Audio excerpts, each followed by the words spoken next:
Hello guys, welcome back to channel. हम पढ़ने जा रहे हैं class 7 NCERT English and alien hand chapter number 3 Chandni. Once upon a time, there lived an old man in Almora. He was popularly known as Abu Khan. He lived all alone except for a few goats which he always kept as pet. He gave his goats funny names such as Kalu, Mogai और गुजरी। तो फिर उसके बाद यहाँ पे ने जो story है वो बेस्ड है एक मैन के ऊपर, मतलब एक बूढ़े आदमी के ऊपर, जो कि अल्मोरा नाम की एक जगह पे रहता था। तो उनका नाम था अबू खान। तो उसके बाद ये जो अबू खान थे वो पूरे टाइम अकेले रहते थे, मतलब उनका कोई ना रिलेटिव उनके साथ रहता था, ना कोई उनका बेटा बेटी उनके साथ रहते थे। वो बस अकेले रहते थे पहाड़ियों पे।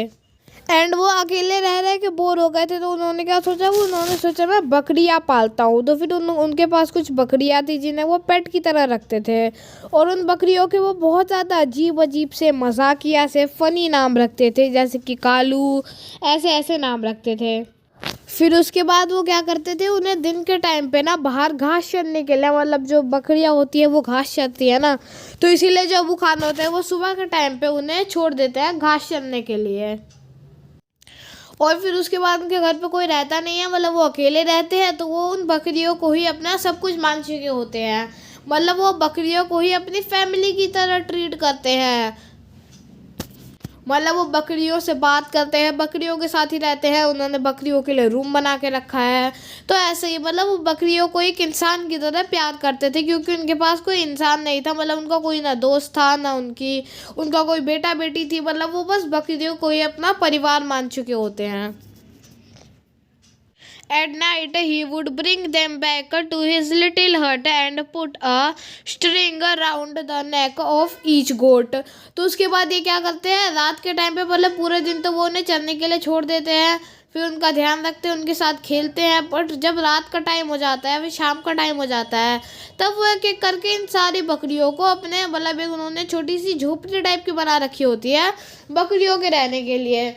तो एक एक करके वो उन सारी बकरियों को लेके आते हैं झोपड़ी में, और झोपड़ी में उन्हें बंद कर देते हैं, मतलब वो उनके लिए एक तरीके से उनका घर रहता है। और उनके गले में ना एक स्ट्रिंग बांध देते हैं, मतलब आप कह सकते हो एक रस्सी बांध देते हैं, क्योंकि जो लोग बकरियां या फिर कोई भी जानवर पालते हैं तो उनके गले में वो लोग रस्सी बांध देते हैं ताकि वो रात के टाइम भाग ना सके।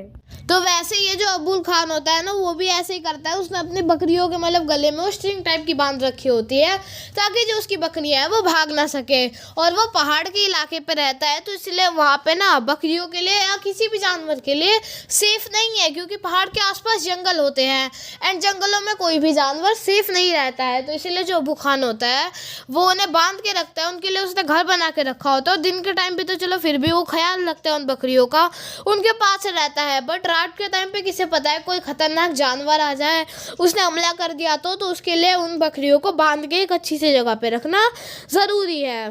Poor Abu Khan was a little unlucky in the matter of his goat.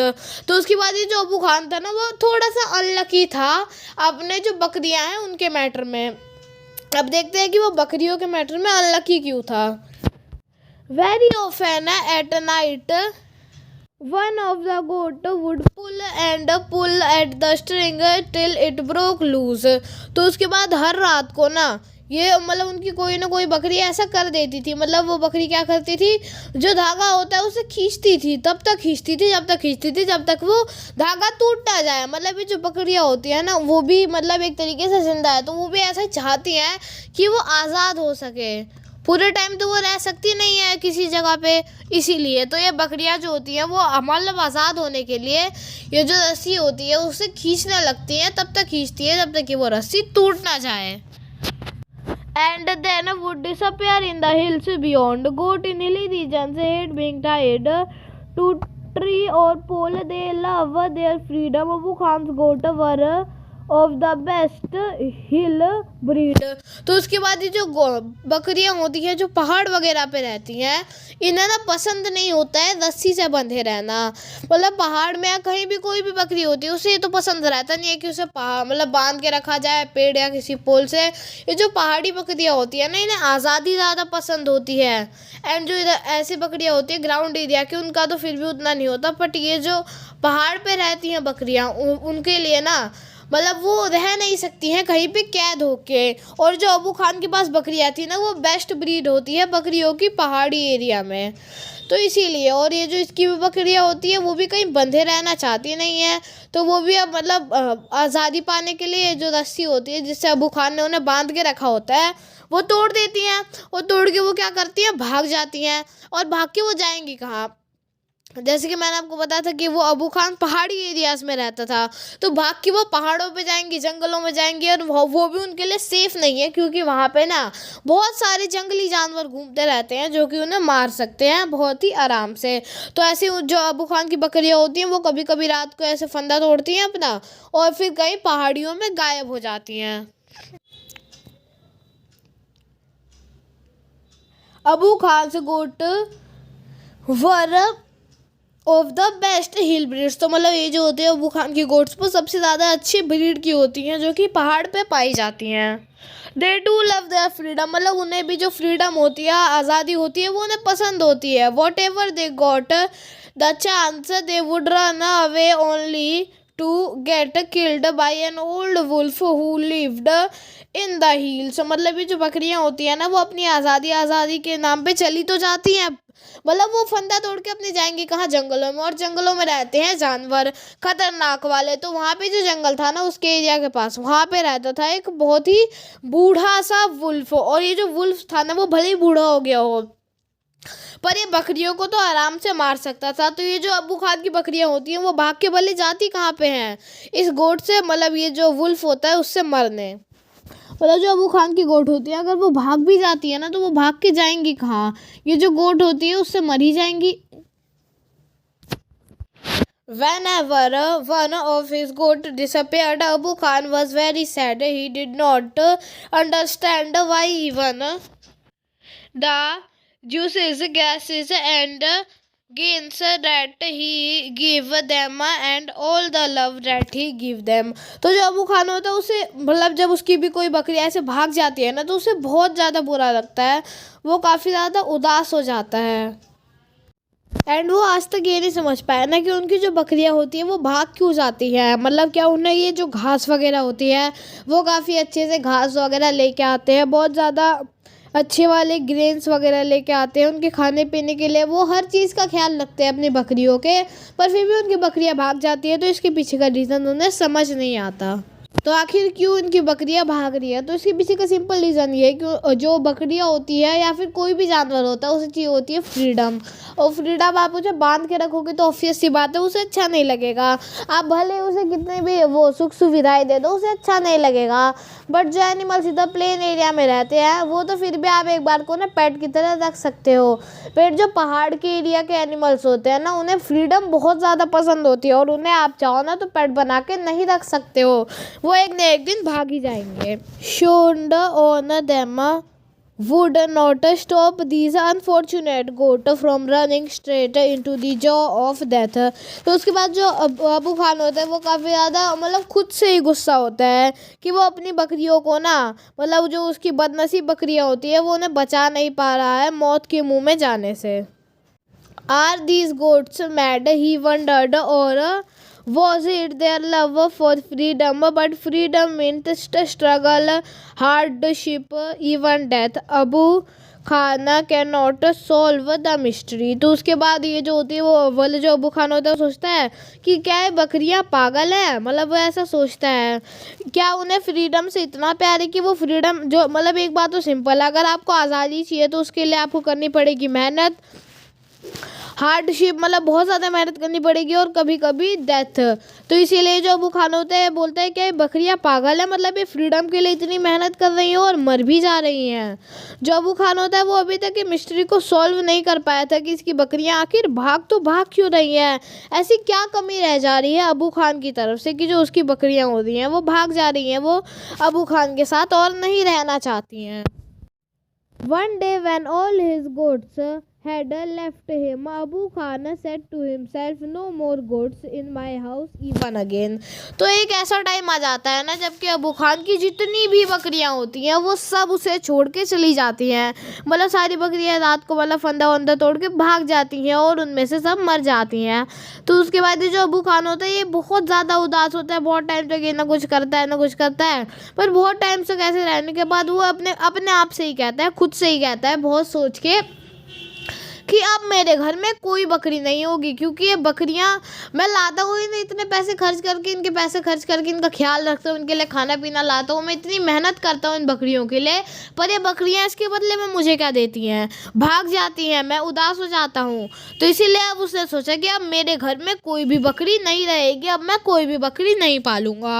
I may yet live for a few more years but I have live without goat. तो वो बोलता है कि अब मेरी ज़िंदगी ही कितनी रह गई है, मुझे कुछ साल ही जीना है, तो क्यों ना मैं कुछ साल विदाउट गोट, बिना किसी के जीऊँगा, अकेले जीऊँगा। The poor old man was terribly lonely. He simply could not do without his pet. Very soon he brought a young goat. तो उसके बाद ये जो आदमी होता है वो काफ़ी ज़्यादा अकेले रहने लगता है, बहुत ज़्यादा उदास हो जाता है, बहुत ज़्यादा लोनली रहता है, उसके आसपास कोई नहीं होता है। पहाड़ का एरिया था, वहाँ पे लोग भी ज़्यादा नहीं रहते थे और ना ही कोई उसका रिश्तेदार था, ना ही उसका कोई बेटे बेटी थे। तो वो अकेले रह के ना ऊब चुका था, क्योंकि अकेले रहना बहुत मुश्किल होता है ऐसे एरियाओं में। सो दिन तो वो किसी तरीके से काट लेता था, बट दिन भी उसको काटने में काफ़ी ज़्यादा मेहनत लगती थी। मतलब उसके पास ज़्यादा कुछ करने को काम भी नहीं था, तो ना उसका दिन अच्छे से कटते थे ना रात अच्छे से कटती थी। तो फिर उसके बाद उसे क्या करता है, वो बोलता है खुद से ही कि अरे यार अब मैं विदाउट पेट रह ही नहीं सकता, मैं विदाउट पेट रह ही नहीं सकता, क्योंकि कुछ है ही नहीं मेरे पास करने के लिए। एक पेट होगा तो कम से कम उसके साथ रहूँगा, उसका ख्याल रखूँगा। तो बहुत ही जल्द वो ले आता है एक छोटी सी गोट की बच्ची, मतलब बहुत ज़्यादा छोटी सी गोट ले आता है। A young goat will stay with me much longer. She will soon begin to love me as well as the food I give her every day. तो उसके बाद ये जो अबू खान होता है वो सोचता है, बोलता है अब इस बार ना मैं एक गोट नहीं लाऊंगा बड़ी गोट, अब मैं लाऊंगा गोट का बच्चा, क्योंकि जो गोट के बच्चे होते हैं ना वो क्या करेंगे, अभी उन्हें ज़्यादा कुछ पता नहीं है, तो वो जो गोट का बच्चा है वो एक बड़ी गोट से ज़्यादा टाइम तक रहेगा मेरे साथ, क्योंकि जब तक ये बड़ी होगी तब तक इसे समझ आएगी फ्रीडम वगैरह की, तब तक तो ये मेरे साथ रहेगी। और जो बाकी की गोट्स होती है वो जल्दी भाग जाती हैं, बट ये जो छोटी गोट की बच्ची है वो मेरे साथ काफ़ी ज़्यादा टाइम तक रहेगी। तो इसीलिए वो एक गोट की बच्ची को ले आया। क्या सोचता है कि जब ये मेरे साथ रहने लगेगी ना तो इसे मुझसे भी प्यार हो जाएगा और मैं जो इसे खाना देता हूँ वो भी इसे पसंद आने लगेगा। तो उसके बाद ये कभी भागने का सोचेगी ही नहीं, क्योंकि बचपन से मुझे ही देखते आएगी। She will never want to go to the hills and he laughed with joy. तो उसके बाद वो बोलता है कि अब इतनी सारी सुख सुविधाएं मिलेगी, वो हमेशा से मेरे साथ रहती आएगी, तो वो अब कभी हिल्स पे जाएगी ही नहीं, उसे अब कभी हिल्स पे जाने की ज़रूरत ही नहीं पड़ेगी। और ये सब बोल के वो हंसता है। The new goat was very pretty. She was white as snow and had two little horns on her little head. तो उसके बाद ये जो नई गोट थी ना वो काफ़ी ज़्यादा सुंदर दिख रही थी, और उसके मतलब वो जो वाइट कलर की थी, मतलब उसका जो वाइट कलर था ना वो स्नो की तरह लग रहा था, मतलब बर्फ़ की तरह लग रहा था। उसके तो छोटे छोटे से हॉर्न्स थे जो कि उसके छोटे से सर पे निकले हुए थे। Grambling red eyes, she had a friendly temperament and would listen to Abu Khan's tale with a lot of interest and affection. तो उसके बाद ये जो छोटी सी मतलब गोट थी उसकी लाल कलर की आंखें थी, मतलब ये काफ़ी ज़्यादा अच्छी दिख रही थी, वो काफ़ी ज़्यादा फ्रेंडली थी, और वो जो अबू खान की जो उसे स्टोरी सुनाता था ना वो काफ़ी अच्छे से सुनती थी, काफ़ी ज़्यादा इंटरेस्ट से सुनती थी। तो फिर उसके बाद जो अबू खान है ना, उसने नाम रख दिया उस गोट का चांदनी, वो which means moon light. He loved Chandni and would narrate to her stories of all his friend who were died and gone. तो उसके बाद ये जो अबू खान होता है वो उसका नाम चांदनी रख देता है। फिर चांदनी का मतलब होता है मून लाइट, मतलब जो मून की रोशनी होती है। जो चांदनी होती है वो काफ़ी ज़्यादा ध्यान से स्टोरी सुनती है, और जो अबू खान होता है वो चांदनी को स्टोरी सुनाता है। उसकी जो बाकी की फ्रेंड्स होती थी, मतलब जो अबू खान के पास पुरानी गोट्स थी उनकी, कि वो कैसे यहाँ से भाग गए और कैसे वो मारी गई। तो मतलब अबू खान का उसको ये सब स्टोरी सुनाने का मोटिव ये था ना कि ये जो गोट है ये सारी स्टोरी को सुने और डर जाए, और उसके मन में कभी ये ख्याल ही ना जाए कि उसे यहाँ से भाग के हिल्स पे जाना है। सो आज की इस वीडियो में बस इतना ही। आई होप कि आपको ये वीडियो पसंद आई हो। अगर आपको ये वीडियो पसंद आया तो इस वीडियो को लाइक कर दीजिए, चैनल पर नए तो चैनल को सब्सक्राइब कर दीजिए। Thank you for watching.